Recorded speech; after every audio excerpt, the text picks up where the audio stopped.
question that everyone wants an answer to. What is the secret to extraordinary success? Is it grit? Is it determination? Luck? Or is it who you know? I've been in business now for some 30 years, and I can tell you, all successful entrepreneurs share a few unique qualities. Certain traits that give them the upper hand. But what are they, and can they be learned? I'm on a mission to find out what drives Britain's best entrepreneurs. This is it? This is it. I don't like something not being as good as it can be. Would you die for your brand? I almost did. And uncover the human side that determines their success or failure. They're driven by self-doubt. Maybe it was all that bullying and heartache. I want them to reveal their individual recipes for success. You definitely are a hippie with a calculator. You are quite manipulative. So I can discover just how they made their millions. If these guys ever sold this business to me, you guys wouldn't know what hit you. Mess with me, I'm going to turn you to stone. Will you take a £100 million cheque for your share now?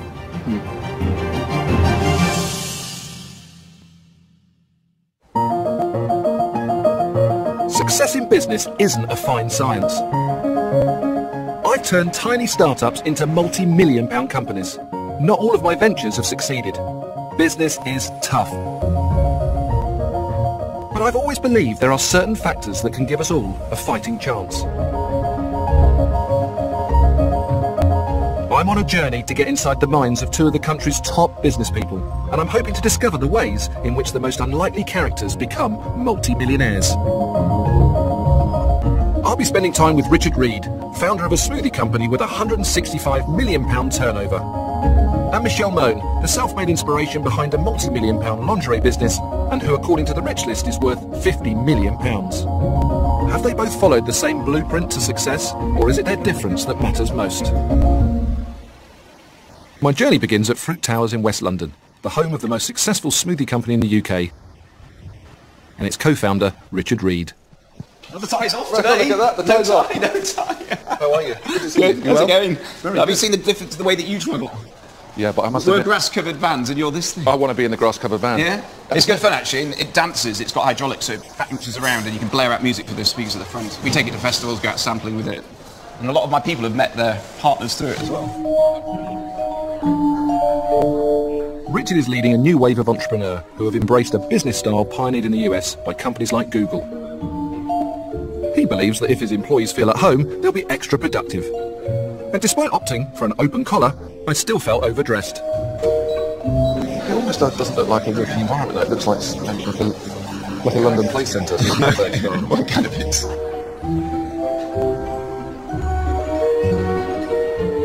The most important thing is, first of all, have a smoothie. Anyway, so this is the sort of the chill out area. It's basically a big communal area for people to come in for informal meetings. What's that? Oh, well, we call this thing the smoothie wheel of fortune. So sometimes if we can't make a decision, we'll put all the different options on here and then spin it and let the smoothie wheel of fortune decide for us. You put your ideas in here? Yeah. And whichever one it turns to is the one you choose. That's what you go for. You make business decisions on the wheel of fortune? Not for like big decisions, but for when you've got a few different options, it's a bit of fun. So it's got sort of like a home feel, like it's your kitchen. Yeah. And then you've got people... More sitting rooms. You let people wear whatever they want to wear. Yeah, no, and that's the point. If you want to wear a suit, you're extremely welcome to wear a suit. But you'd look we don't tell people... You'd look a bit like me now, wouldn't you? I feel now as if I've come into a business environment for the first time and I'm completely out of place. Well, I have to say... I'd probably come in tomorrow with trunks on we would or never something. judge. We would never judge someone on what they wore. That's just, it's not that type of vibe. You've got to wear what you're most comfortable with so you can do your best work. I've literally seen one person sat at his desk in his dressing gown. Now, even that was slightly pushing the sort of the limits of what you can wear around the office. His dressing gown? His dressing gown. He said he was cold. Yeah. After reading geography at Cambridge, Richard set up the Fruit Juice Company in 1999 with fellow graduates John Wright and Adam Ballon. We have a little house phrase which is if you're 70% sure, then go for it. Don't wait around trying to be 100% confident it's the right decision. I've had the very rare privilege, I think, to have spent the last 12 years doing something that I've found to be incredibly exciting and interesting and mind-expanding and life-enhancing, and doing it with my two closest friends. So who wants to come and make some smoothies? Yeah! Today, Richard sells over 2 million bottles of smoothies a week, but they're expanding their range, moving into ready meals and taking on the giants of the orange juice market. It's about being natural. Natural ingredients, making natural food, but also the idea of being natural, talking naturally, acting naturally. People can come in that work at Instant, be their natural selves at work each day. Kimberly is joining us as our new purchase ledger specialist. She can make the sound of a dolphin. We won't hide behind some sort of weird corporate facade. We'll just be who we are. It's always good to be exactly who you are, as long as you realise that running a business is about making money. And I wanted to find out if Richard had the money-making gene. When did you actually feel or think to yourself, you know what, I'm an entrepreneur?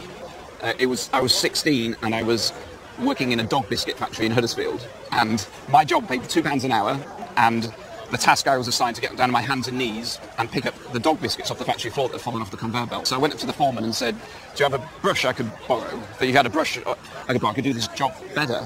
And he just looked at me dead in the eyes and said, son, you are the brush. And I thought that was the split second I decided, you know what, there's got to be a better way than this. So I left the dog biscuit factory that afternoon, went home and set up a little business called Two Men Went to Mow, which was just mowing lawns in the village where I grew up. And before I knew it, I'm billing myself out at £2.50 an hour and getting so much work that I could actually give jobs to my mates. I billed them out at £2.50 an hour, paid them £2.25 an hour, so made a little bit extra there. If you don't like the situation, then go about changing it rather than complaining about it. Having the confidence to change what you don't like is an entrepreneurial trait I recognise. But was this Cambridge graduate helped by having a privileged upbringing?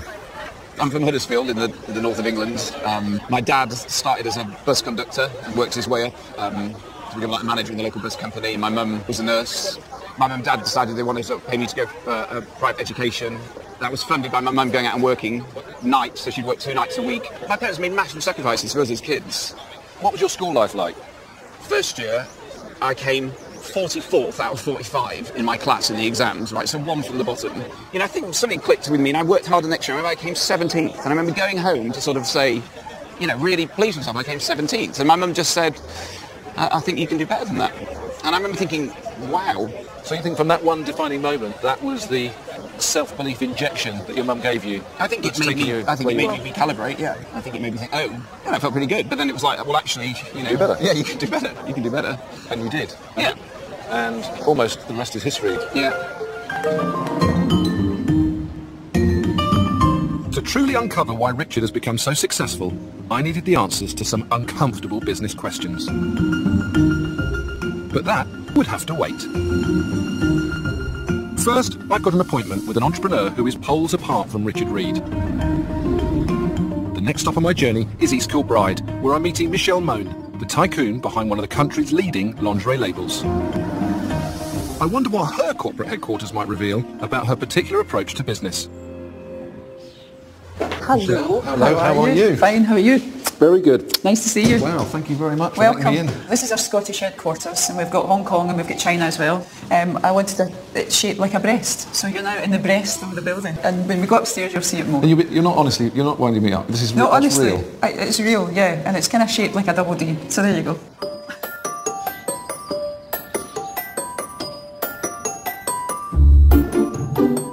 So this is the best. Yep. This looks far too staged for me. You can't be all tidy workers. This is how we run things. And if you look, any cupboards that you want to look in, they will all be organised. What, even the cupboard? Yeah, they've all got to be organised, yeah. I use cupboards in my office to hide things. Is it really like this? For real? It all felt too good to be true. Was this an act just for me? And then in here is a meeting room, graphics as well. But as Michelle showed me around, I knew there was one particular member of staff who could help me learn more. The one employee who knows everything about their boss, the PA. Shall we go and meet Laura? Laura? Hi there. Come and meet Peter. What's it like working for Michelle? Yeah, it's very different from anywhere I've worked before. It's stressful at times, but all in all, good. And what's the hardest thing working for a busy, successful entrepreneur?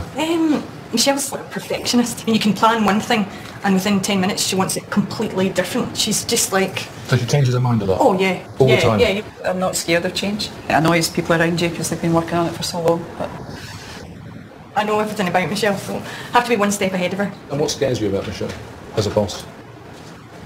I can tell when Michelle's not the best of moods. I call it the Care Bear stare, because she may look at you in a certain way, but she can look and you're like, oh no. Do you think you're paid enough? Yes. I'm looked after. Can you not see that Audi sports car out there? That's not her. Yes, that's Laura's. Perk of the job. Is that really? Yes. Oh, okay. You've got to look after your team because they look after you. Michelle's gel-filled bra became an overnight success in the year 2000 after Julia Roberts wore one in the film Erin Brockovich. Well, you know, I'm just an East End girl from the East End of Glasgow and always had a dream. Ultimo's now one of the biggest lingerie brands in the country. After leaving school without qualifications, she has risen to take on the biggest lingerie brands in the world. What are we doing here? We're capturing the market for people who want an everyday bra.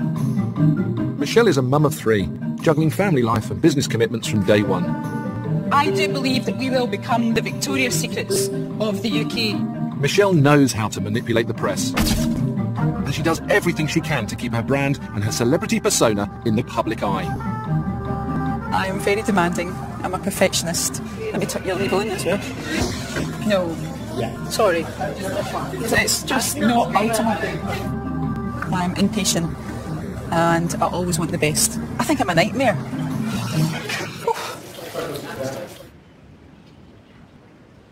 You expect quite a lot, I think. Well, I think that's why we are where we are, yeah. In this very, very competitive market. Who was the last person to get sacked? Well, when was it? This morning? No, it was a couple of weeks ago. A couple of weeks ago. I wouldn't say sacked. No, we just had an agreement. Okay. I'm going to find out a little bit more about this lady. Michelle comes across as a demanding leader. At Fruit Towers, the business environment that Richard and his co-founders have encouraged couldn't be more different. Where's your office in this? I don't have an office. We're completely open plans. No one has offices. I just sit over in the corner. And this is your area here? Yeah, so I sit just in this desk here now. If I'm sitting here, I can sit you and say, have a little chat. hi Johnny, come and take a seat. Have a chat to me. Well, we have this as well, so you can pull out everyone's filing cabinet. That's something you can sit on. Because again, we just want to keep it as easy as possible for people to speaking to each other, rather than rely on email and phone calls. We're big fans of going as much face-to-face as possible. So I don't know whether I'll be able to take you seriously sitting there swinging in a chair. It's a bit strange, isn't it? Well, I don't think it's... Do people honestly sit in there and swing? Huh? Do they sit in there and swing and talk to you? Richard, you don't. Do they? I guess I would not judge people on the seat that they sit on. I judge people I'm just finding it very distracting. Right. I totally want to be accessible and have people, if they've got something they just want to ask quickly, we're not sort of putting walls up between each other. I couldn't stop thinking about dressing down someone for not performing whilst they sat swinging a basket like Little Miss Muffet. But I was trying to keep an open mind about the way Richard runs the organisation. Good afternoon, creative team. Hello. Hi, I'm Peter. If you can call it organised. So, what's it like working here? Do you find it odd working on an AstroTurf and... No, it's pretty used to it. No? Yeah. Wouldn't you tidy up a bit? No, this corner especially can't be tidy. Really? Yeah, I don't think so, because we're working. It's a good working environment then, to work in chaos and mess. Yeah, it's a slight, controlled chaos. If these guys ever sold this business to me, you guys wouldn't know what hit you. I think Peter finds it a bit too untidy. Really, Peter? I find it a bit edgy, which it doesn't surprise me. I'm seeing guys with, that are dressed very differently, with respect. I would never let my staff turn up to work like this, but something's working. Richard's grown from nothing to having a 75% share of the smoothie market. People work harder here than they will do in 99% of businesses. People put in a huge amount of energy, personal commitment, take it very, very seriously. It's just because we're sort of wearing t-shirts doesn't mean we're not working really hard. Is he a really hard taskmaster? On the plus side, he's incredibly inspirational. He's incredibly honest. He'll tell you when something's rubbish and when something's great really quickly, which helps. He's probably, he gets really excited sometimes and a bit carried away, and might change his mind about stuff. He's always thinking lots of things in his head, and he walks out of meetings, which I didn't know it was true, but they told me he had a reputation that's it, I'm out, and then he goes out, and you're like, okay, and you enjoy this? I'm so going to come to your office with a camera going and ask your guys what they think about you. This is great, isn't it? Just so you know. Beneath what seems like chaos, I was starting to see how Richard inspires his staff to work hard, for him. Up in Glasgow, I had an inkling that Michelle Mone takes a much more traditional and orderly approach. Okay, so this is my room. Wow, it's like a hotel room. I have never seen post-it notes so evenly spread and so perfectly placed. Yep, massive OCD. Yep, I've had it for years, since I was a child. That's exactly how I run my life. I get 4 hours sleep a night. And, So you're like Maggie Thatcher then, 4 hours sleep? That's what people say, yeah. So are you the Iron Lady of bra and knickers? I do, maybe. My husband says get that bloody BlackBerry out of this bedroom. Your husband's your partner in the business, so Yes. he's been there from the start, he's seen it grow. Yep, he doesn't like the limelight at all, and people think that it's just all me, but actually, you know, he's the managing director and very talented at what he does as well. So he's very much involved in the business. Yeah, very much so. But whilst her husband keeps a low profile, this tactical publicist is out there mixing it with the rich and famous. But it's not just for fun. Partnering with good-looking celebrities is all part of her PR strategy. So these are all of your girls, are they? Or a selection of? Yeah, selection of, not all of them. I recognise you've got Rachel Hunter. Rachel Hunter, Penny Lancaster, Helena Christensen, Sarah Hardin, Mel B, the list goes on and on and on. Wow. Yeah. In 2003, Michelle hit the publicity jackpot when she dropped Rod Stewart's girlfriend Penny Lancaster and replaced her with Rachel Hunter, his ex-wife. Was it a tactical move to get Penny on board? Well, I worked with Penny for 2 years, and yes, we became close and everything else, but things just went, things changed. It went on for months and months and months, but, you know, it really did affect me personally. How much of that was a turning point for your business, in a positive way? Massive, because it was worldwide press for the brand. It's the Richard Branson School of PR. Create a multi-million-pound business and use the popular press as free advertising for it. What? Is that wallpaper? Yeah, it's wallpaper. I thought it would be quite a nice idea to turn one wall into wallpaper. Yeah. Michelle Moan. That's it for my OBE. Michelle Moan. Yeah. Any more? Michelle Moan. With Mel. With Mel B. That's New York Fashion Week. The Mail, Michelle. Yeah. What's that one, Michelle? Apprentice, yeah. Hello Magazine, Michelle. Hello. Slim down, Michelle. Yeah. Oh my goodness. The Michelle wall. There's a storyboard here. Yeah. This one wall tells a story about you. Mm-hmm. Probably, I mean, when I was really overweight, you know, I put on 6.5 stone when I went through all the hard times building the company, and put my house up to the bank 3 times as security, and I piled on the weight. And now there's a picture up there where I finally lost 6 stone. Would you die for your brand? Oh, that's true. Well, I've got kids, but to put it this way, when I tell you the story about how we almost went bust, I almost did. Yeah. Wow. I would go from here to hell for Ultim and the rest of our brands as well. Michelle seems like an uncompromising boss. But to fully understand how she became a force in the lingerie business, I needed to hear how it all began. You thought one day of starting a company? Yeah, I got made redundant. Went to a dinner dance one night wearing a very uncomfortable cleavage bra and went back to the table drunk and said I'm going to invent a bra. Is that how it happened? That's how it happened, yeah. And 3 years I worked from my bedroom. Got into debt of £240,000. Begged, robbed. Meanwhile, my husband just, you know, kept saying I was nuts. And I went to the launch in London and we had surgeons, well, actors dressed as surgeons. I dressed them all up as plastic surgeons saying ban the Ultimo bra. And I got so much press coverage. And the police came up and said, who's responsible for this? I said, me. And he says, well, move right now or we're going to arrest you. I said, I'll get me more publicity. Arrest me. So you recognised at that point that your business, for it to be successful, was based around publicity? I had no money. I had no money for advertising. So I was competing in an industry where some of the big lingerie brands would spend £2 million launching a product. I had £500 left within 5 hours. Yeah. You very much strike me as all or nothing. Running this business and building this business has probably taken a lot away from my life, but it is my life. I'm starting to see 2 sides to Michelle now that's starting to come out for me. The one that actually would take care of you and nurture and look after, and the one that says, if you mess with me, I'm going to turn you to stone.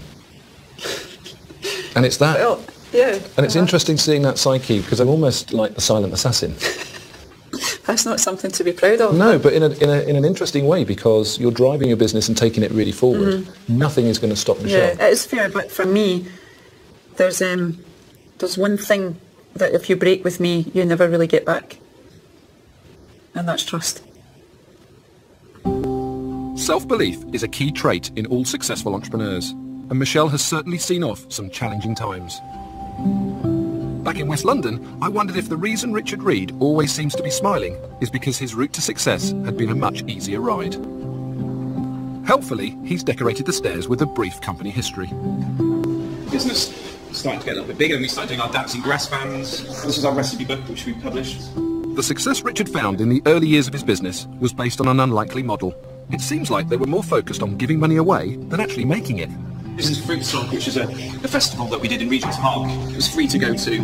We did it as a thank you to all our drinkers. We give 10% of our profits to charity each year, mainly to a thing called the Innocent Foundation, which is in countries in the developing world where the fruit comes from. But spreading goodwill is only possible when you're making a profit. Right, now we're up to 2008, which is your... It's definitely the annus horribilis for Innocent. After 4 years of seamless growth, Richard had to face the harsh realities of running a multi-million-pound business. A new competitor launched, the pound crashed, and fruit prices rocketed, almost spelling the end. We haven't cut our prices up once in 10 years. And secondly, a big competitor launched against us and took a large part of our market share, which meant that we lost a huge amount of money. In fact, how much did you lose? Oh, it's in the millions, and it was more. We lost more in that year of 2008 than we made in the entire company's history. So it wiped out any profits that we'd been making. He had a tough decision to make: drastically downsize the operation or sell a stake in the business. Relief came in the unlikely form of Coca-Cola. Yeah, so these guys invested in early 2009 in a way that's it's been brilliant for the business. Myself, Adam and John have retained full control of the business, and as you can see, we're continuing to do business in a very innocent way. I'm sure we're going to talk more about that. Yeah, no, absolutely. I was surprised that a business focused on health and charity sought a partnership with one of the biggest corporate names in the fizzy drinks market. But before I challenged him about it, I needed to get a more precise picture of Richard and his business.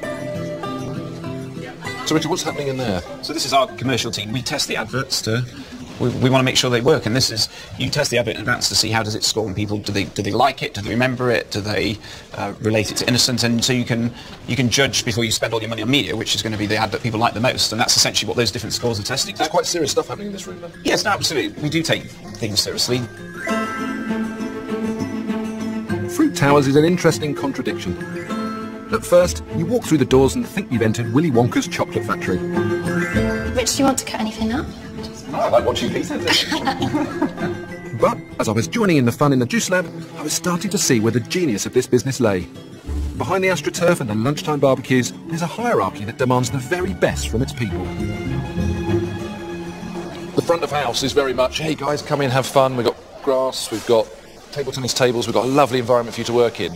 It was very intriguing walking past that office where I saw clearly some quite serious behind the scenes real planning going on. It's not a contradiction, it's all part of the same whole. We want to take the bits seriously that you need to take seriously, but we don't take ourselves seriously in the process of it. One of your staff members earlier said you walk out of meetings, you have a short attention span in terms of, right, look, I need to move on.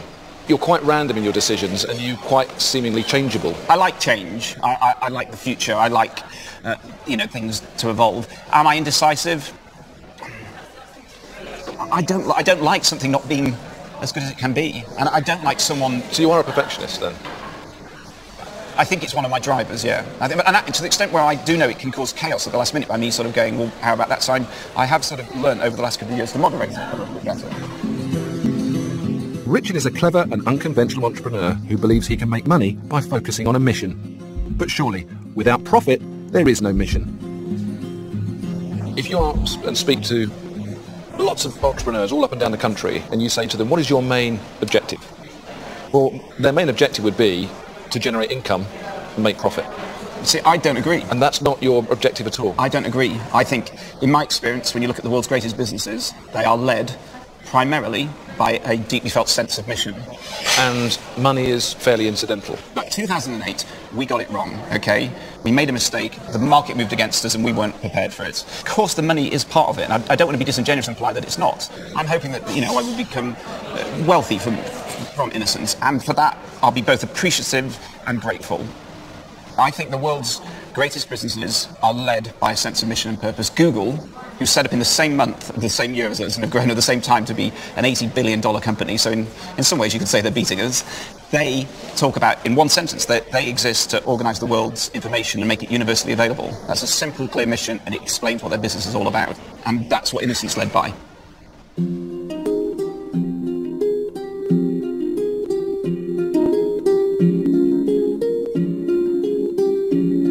My journey has really just begun, but I was already discovering that an entrepreneur's business is very much a reflection of who they are as people.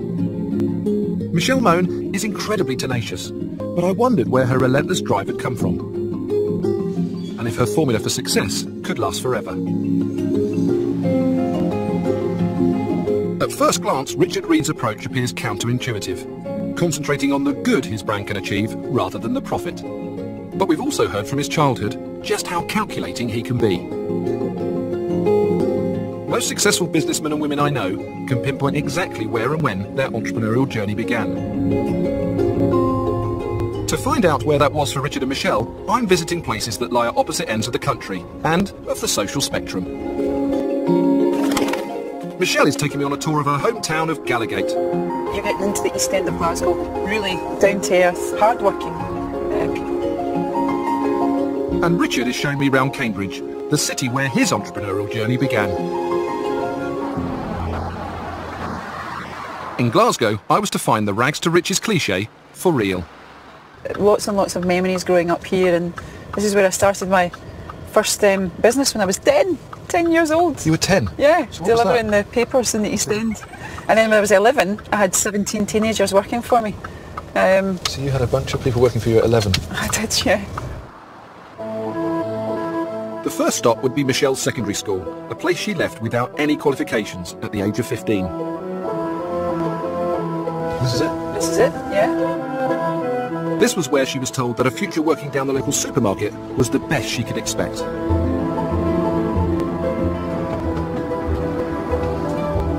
Wow. What does it feel like to be back here?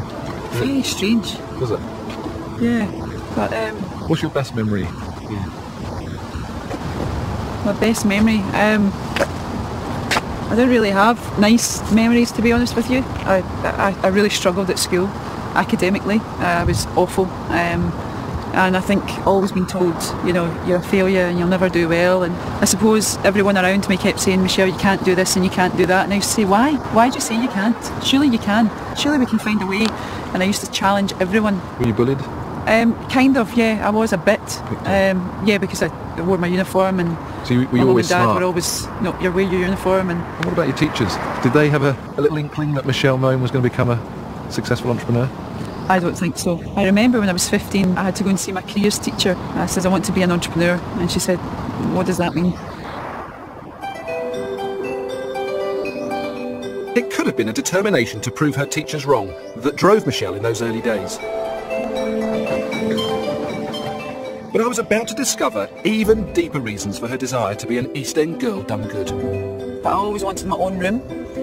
And my dad cut half of a single bed. He put in the broom cupboard and lowered the ceiling, and I put stickers, which were all stars above it, and I loved it so much. The next stop on our tour was the house Michelle grew up in. So this is it, yeah. So which was the actual house? Which one? Well, first of all, I grew up there, one up. So first floor? Just first floor, yeah. Okay. And then my dad, when he was my age, got confined to a wheelchair, paralysed from the waist down, a disease, hemangioma, blood vessels in the spinal cord. So he couldn't obviously get up the stairs in a wheelchair, so we moved to 54 Ground Right. Which is and here? that was the first time I had my own bedroom. Wow, This is it, 54? Yeah, that was my mum and dad's bedroom. I dare you to ring the bell. Oh no, I can't do that. Henderson. No, maybe it's Ground 2. What's that? Should we go in? I promise I've not teed anything up. Hi there. Is that okay? Yeah, no. Oh my goodness. Wow, I can't believe this is my old house, and that is the bathroom, isn't it? That's the bathroom. That's your room, that was your room. That was my room. Oh, this is my own. Do you know, I loved this bedroom. This was my first bedroom. This is your bedroom? And I kept it so neat and tidy. From this tenement, Michelle embarked on a career in publicity that began with occasional work as a model. By the age of 26, she was head of marketing for a national brewery. her old neighbour, Tricia, still lives next door. Hello, you. Oh my goodness. And has documented her remarkable rise to success. Great, Michelle. You got pictures? I've actually got paper cuttings as well, but I didn't want to bring them out. Look at that. Terrible model. Terrible. Michelle, talk to me. No. Keep this quiet. No. Thank you very much. It proves that anybody that's got a dream, and if they follow it through, they can do it. That's true. Michelle was just basically working class, and she done us all proud. I could see in Michelle's eyes how much this visit to her old house meant. But facing up to her past wasn't going to be easy. Over dinner, I wanted to find out more. What's your earliest bad memory from here? I would say that there was lots of tough times that I try and blank out, and that was the illness of my dad. That was my mum, going through depression, losing my wee brother. I always used to go to bed crying, I'm not going to have my dad in the morning, and it was just, it was horrible. But how old were you when your brother died? I was about 8 years old. Yeah. I remember all of it. You do? Every single bit of it, yeah. You come from a hard background. You've spent all of your life trying to get out of. So it's something that makes Michelle special. Do you see yourself as special? Would you see yourself as lucky? I grew up with, bad news after bad news, and I don't want that. I will not accept when people say, because you're from the East End, you cannot be successful.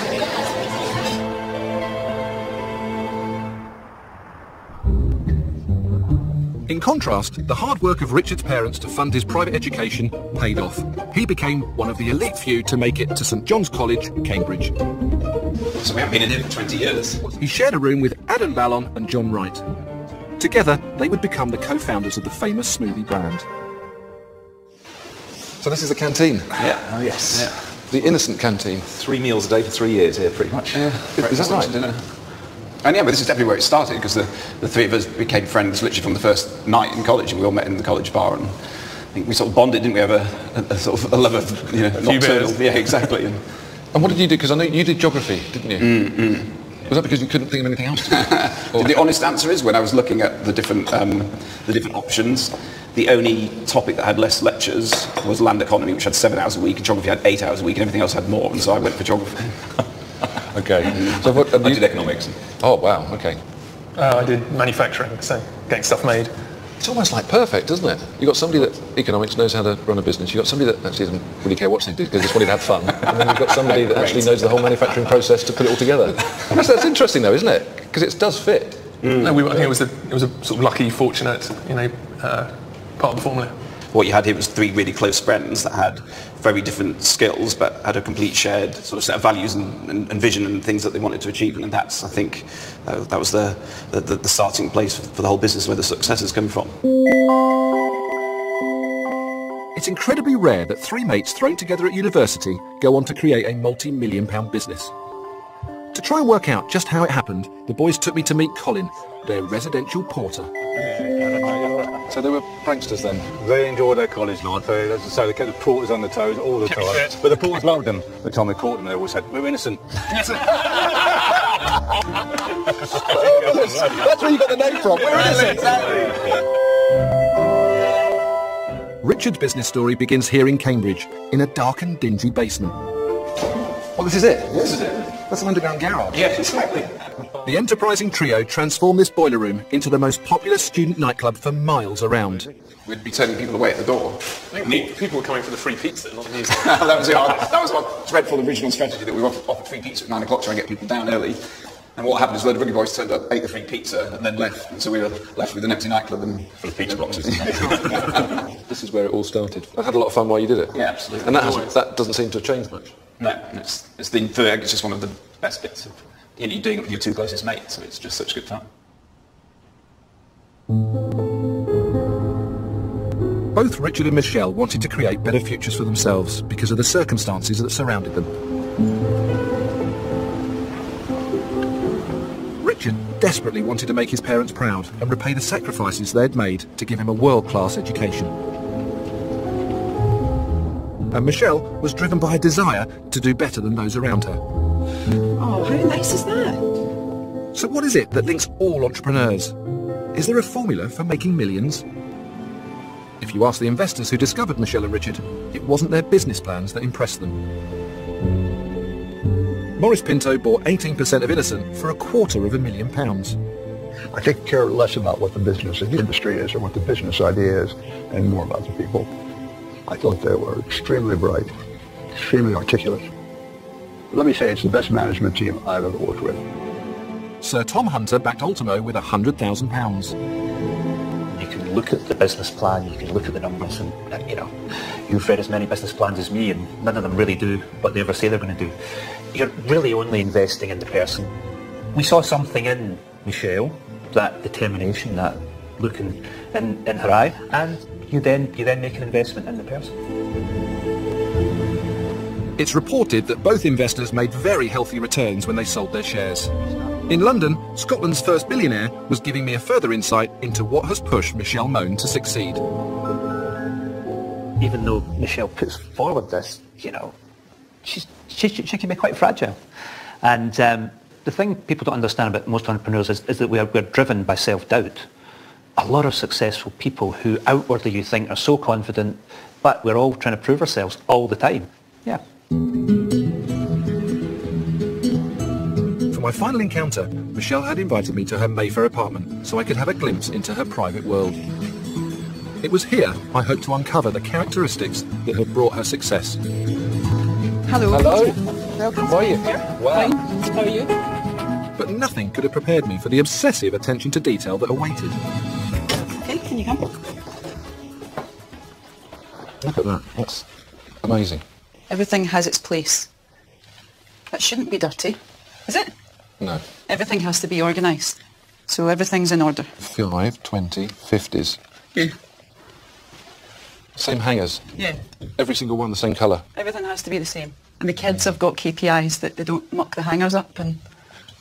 You give your kids I'm not going to tell you anymore. KPIs, key performance indicators, which are business drivers to measure against for success. You do that with your own kids. And the people in the house, yeah, I do.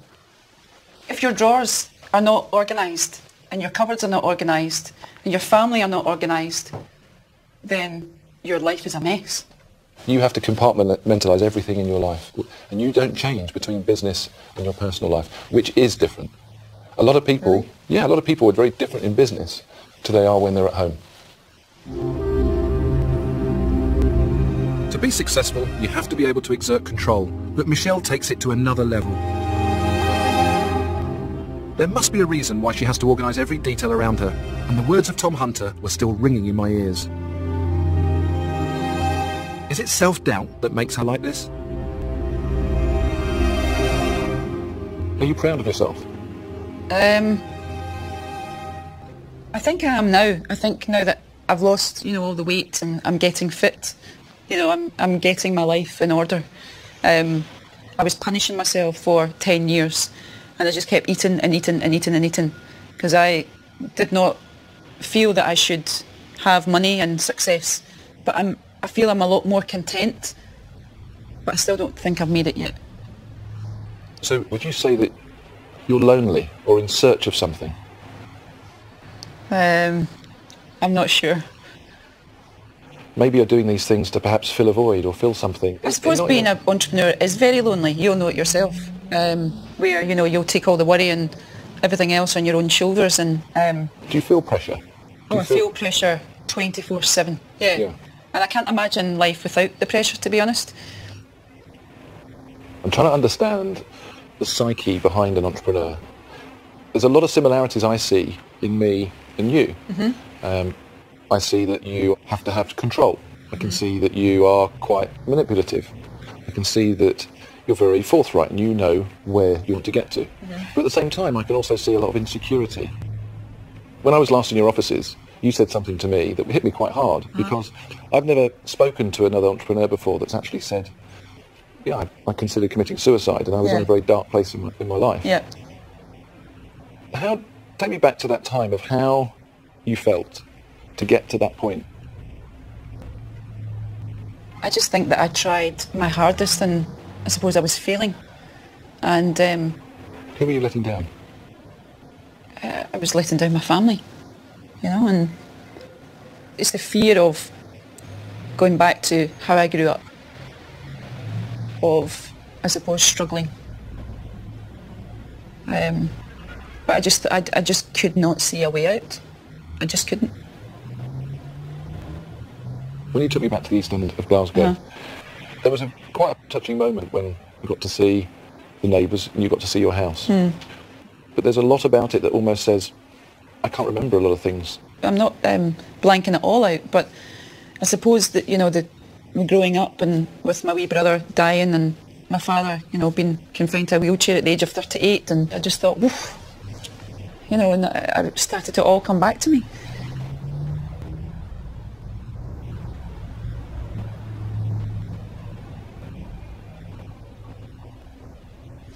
Oh dear, I said I wouldn't cry. But maybe it was all that just bullying and heartache that's made me fight to get to here.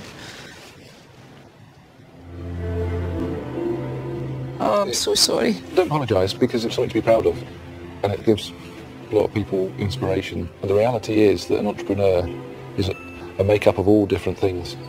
You've been through a journey, haven't you? Yes. And I think that everybody sees that journey as it's easy, it's glamorous. We see Michelle walking down red carpets, we see her on magazines looking beautiful. But the hardness and the hardships of the journey.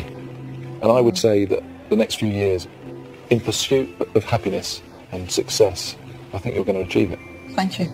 I really do. I hope so. Uncovering the reason why someone strives for perfection can be an emotional experience. I wondered if my final meeting with Richard would be so highly charged. I'm in the Malvern Hills to examine the relationship between Richard and one of his suppliers, to hopefully uncover the savvy businessman behind the self-proclaimed hippie brand. There's nothing hippie about him. Nothing. Hello? Well, hello. Although I've never been a fly on the wall at a meeting, he does not suffer fools gladly. Where's the suit? What do you think? Pretty good. Red and green. Yeah, is that matching? We've not planned this. How are you? Now, can I introduce Ed? Edward. One of our most treasured farmers. So this is they're all blackcurrants that we see now? Wow. Have you been working together for a while? We started in 2004. That was our first year that we bought less than a ton of Ed's blackcurrants, whereas this year we just bought 210 tons. What I was really interested in was how Richard and Ed made money from each other. It can't be cheap buying homegrown fruit, and I was keen to find out about their margins. Probably for the first time in history, our price to you per bricks is lower than our price to the concentrate people per bricks. I doubt if that's ever happened before. That's a decision on our part. So the prices have gone up, but we want these guys to be there tomorrow. So, interesting concept here. Richard and his business is supporting a local farmer. Local farmer, actually, in reality, is supporting Richard. Yes. You've got a very interesting partnership between the two of you. Yes, correct. And I think we both share this philosophy that we will do better over the longer term by collaborating. It is a mutually beneficial relationship. But that's the key. It's not better for Ed. He's financially willing to lower the price of that quality product to you to support your model. Well, I think we should let Ed say what Ed thinks. Well, the blackcurrant market is sometimes referred to as being the pig of the soft fruit industry. It is very cyclical. And to always insist on the jackpot in the peak year is not necessarily good business. They can take the product off the shelf tomorrow. Yeah. You know, it can price itself off the shelf. We want that product to still be there. Richard looked uncomfortable discussing profit margins with a prize supplier. But I was relieved to discover that he does focus on a money-making model. After all, without profit, he can't give to charity. The clever thing is, the farmer has bought into Richard's mission, and that's the very reason why he offers such a great deal. Now that's a shrewd way of doing business. You have naturally found a place where you can really represent your brand by creating and maintaining an image. You know, everybody's thinking, oh, this guy, why doesn't everybody be like Richard? You know, he starts a business, he's got high ethics, he's helping the local community, and he gives away to charity. But the reality is, you are all of those things, but you're also a very tactical, very shrewd entrepreneur as well. I take that as a big compliment. There's no money to give to charity if you don't make any money in the first place. So we are absolutely proud to be entrepreneurs and businessmen and capitalists, and we have an altruistic aim in addition to that as well. I tell you, the world would be a very different place if more businesses did, because it's basically saying if we just took 10% and made sure it was allocated to people and to countries that quite frankly need it more than we do, it would redistribute wealth whilst absolutely still protecting the capitalist system that we found to be the best way of working. You definitely are a hippie with a calculator. We are not just sixth formers messing around. I think some people assume that because we sometimes wear T-shirts to work, but what you wear does not reflect on how hard you work. It's been a big, tough challenge all of the way. It's been extremely enjoyable and exciting too. The way Richard does business is admirable, and for that I have to give him and his partners credit. But there was still a burning question I had to ask. With such a strong business ethos, how did they justify selling a majority share of their business to Coca-Cola? If you'd known me 3 years ago, and I'd said, Richard, you got this deal with Coca-Cola, you can meet them 4 times a year, they want you to run the business and they're going to give you 30 million. And I said, Richard, I'm going to give you the same deal. I'll give you 30 million. Which one would you choose, Coca-Cola or Peter Jones? Well, after having seen you on Dragon's Den, I would definitely choose Coca-Cola. Definitely.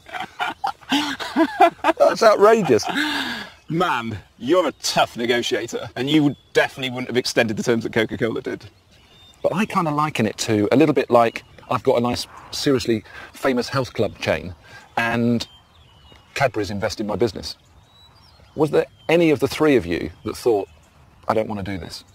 Without that money coming in from Coke, we would have been a business hugely retrenching. We would have had to make half the team redundant. We would have had to cancel our international expansion.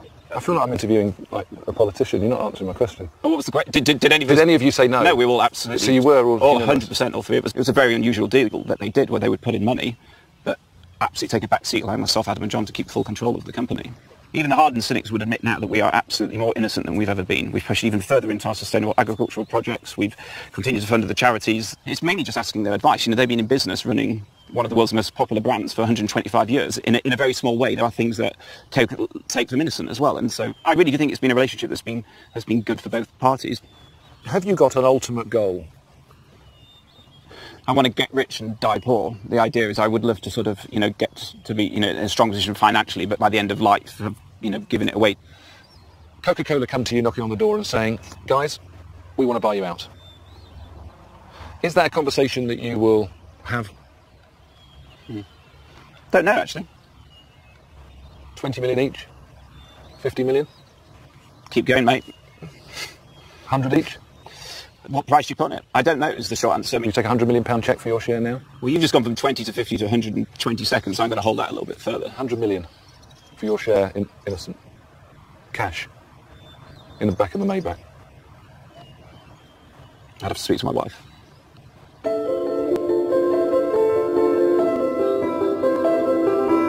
Unsurprisingly, it was an indecisive response from Richard, but I felt I'd come as close as possible to him admitting he's in it for the money, even if he'll eventually give it all away. Spending time with Michelle Mone was both enjoyable and intriguing. Under her tough exterior, I found someone who is quite fragile. Not a trait you'd openly associate with being an entrepreneur, but like many of us, it's that self-doubt that drives her. I'm now happy with what I've achieved. I do my best, and if you can't do your best, there's no point. Richard Reed was a tough nut to crack, but now I understand why he's such a success. He has very cleverly created a product that harnesses his values. My business ethos is do something you love with people that you love, do it in a way that you can be proud of, genuinely try and make something better. These are just 2 inspiring ways to make millions. Every entrepreneur has their own eclectic mix of hard work, luck, skill and self-belief. And there's one thing for sure, we don't readily take no for an answer. Your job as the entrepreneur is to hear the no and turn it into a yes. I don't just accept no. I always say why? If I don't take risks every single day, life becomes boring.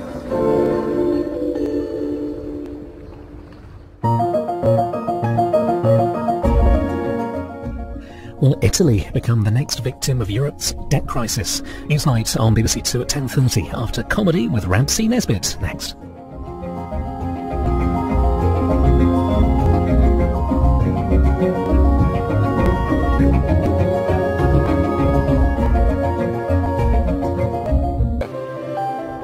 just 2 inspiring ways to make millions.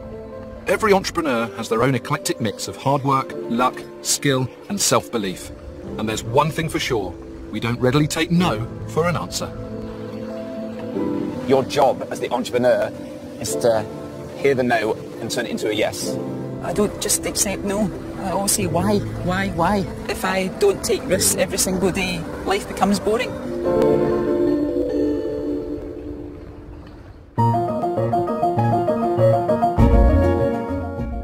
Will Italy become the next victim of Europe's debt crisis? Newsnight on BBC 2 at 10:30 after Comedy with Ramsey Nesbitt next.